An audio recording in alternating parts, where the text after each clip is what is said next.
সাপে বিশাল একটা মাছ ধরেছে, দেখুন দেখুন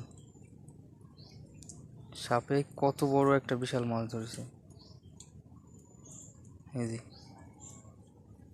দেখছেন কত বড় একটা মাছ ধরেছে সাপে।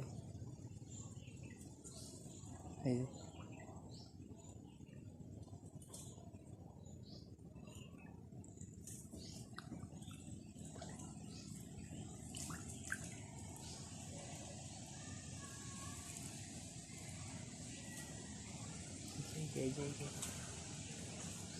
বিশাল মাছ ধরেছে,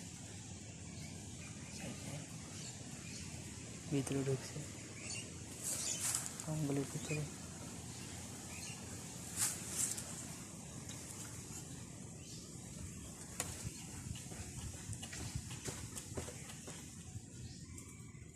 জঙ্গলের ভিতরে ঢুকছে।